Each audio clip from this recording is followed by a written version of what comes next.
Hey guys, today I'm going to be painting this previously chalk painted piece with just a fresh new color with Baby Frösch Paint Transformer. So be sure to like and subscribe to our channel because then you stay up to date on videos and tutorials that we release and you can be in the Baby Frösch know. My daughter wanted something purple, and when she looked outside and saw this bush in our front yard, she said, "Like that, Mom." So I took these flowers into Home Depot and color matched to get my custom purple.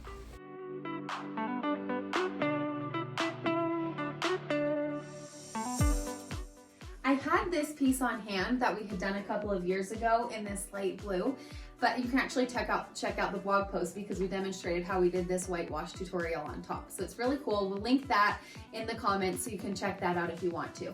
Fast forward to today, we kind of want to change this color up. The blue doesn't really go with my girls' room anymore, so they picked a purple color. And they actually found, like I said, flowers outside in our front yard. So I just went to Home Depot and color matched it to get this purple. To be honest, I have no idea the name of the purple because it was in the oops bin for 50 cents. It just happened to be the color that I was after. So cool.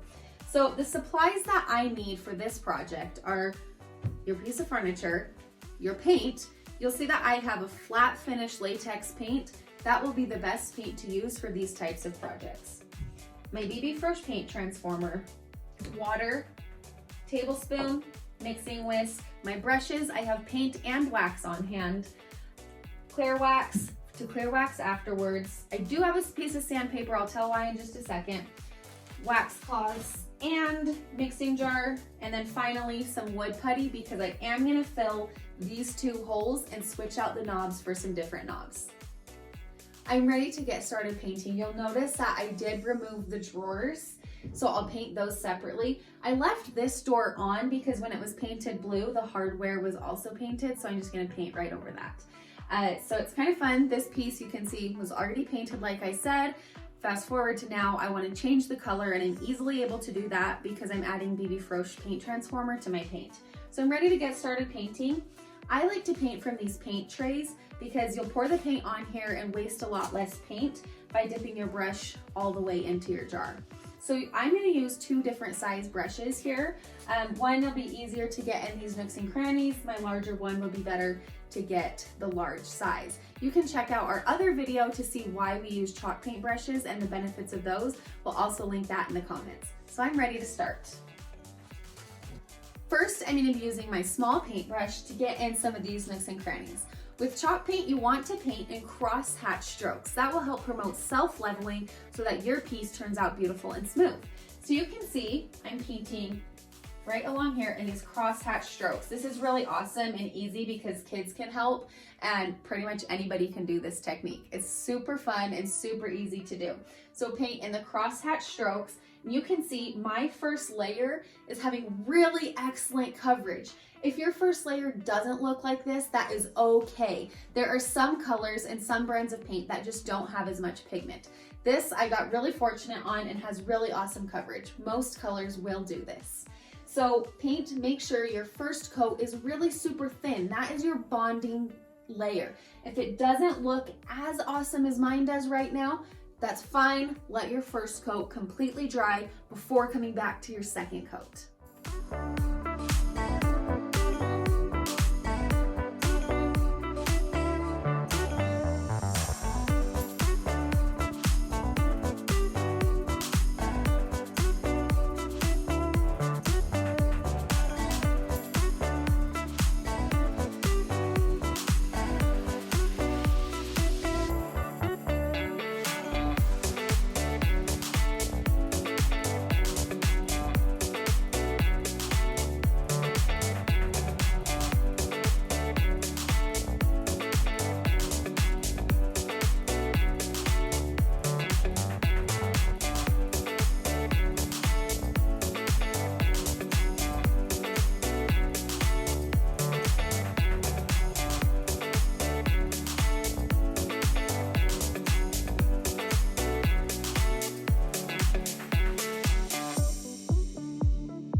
to talk about these drawers. It really depends on the piece how you paint the drawers. Sometimes I do not paint the full sides of the drawers and will just paint to right here, but you can see this one was previously painted on the whole side. So I'm gonna go ahead and cover that and do the whole side.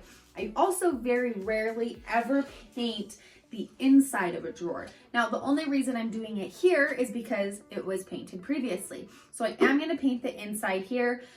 If you're not going to, just make sure you do get the edges, like the bottom, the side, and the top. We call those the reveals. So any part that you might see from the side when you're taking a look at your new painted piece, you definitely wanna make sure you get painted.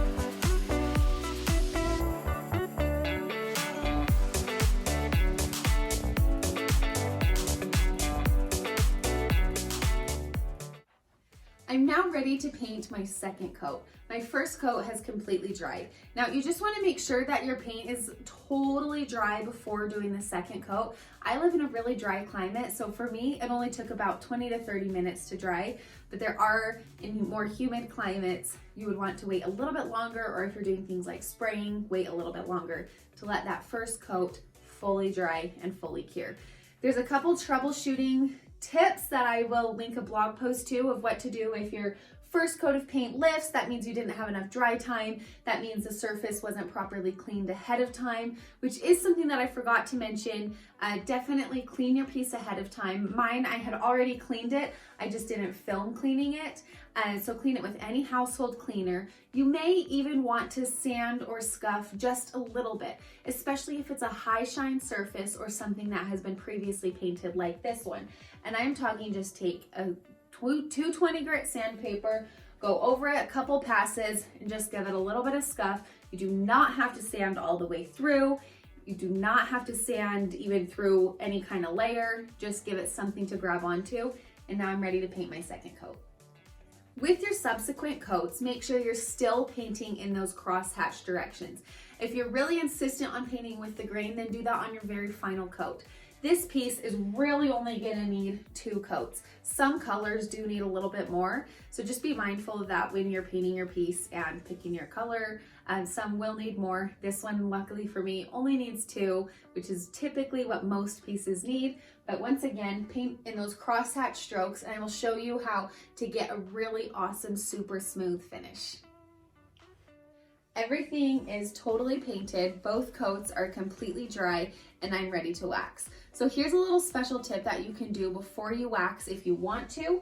You can take a fine grit sandpaper and smooth your piece. So you just go like this with flat fingers and back and forth on your piece, and that will help smooth it before waxing. This is not a step you have to take, but we do recommend it to help make your finished look super smooth. Now that I'm ready to get waxing, I'll show you how I do that. I have our Frösch Premium Finishing Clear Wax, a wax wand, wax brush, and wax cloth. So I'm just gonna butter the end of my wax brush like this. Get it on there, and then you're gonna start at one end of your piece and go to the other end. So you're gonna go all the way across like this, and broad, even strokes. So the key here is to do small areas at a time so that your first part that you wax doesn't dry. So think wax on, wax off. My husband is on a giant Cobra Kai kick right now, and he insisted that I say wax on, wax off, but that really is what you want to do here. Get your wax on there and then immediately wax off of there, and then you'll start to see your wax shine. So this is where you get your shine and your sheen in your piece, is when you start buffing your wax. Now you do want it to cure for a couple minutes. You can always come back a little bit later. The more that you buff, the shinier it will become. So if you're after a shiny look, then just buff. If you want a more matte look, then you're just not gonna buff at all.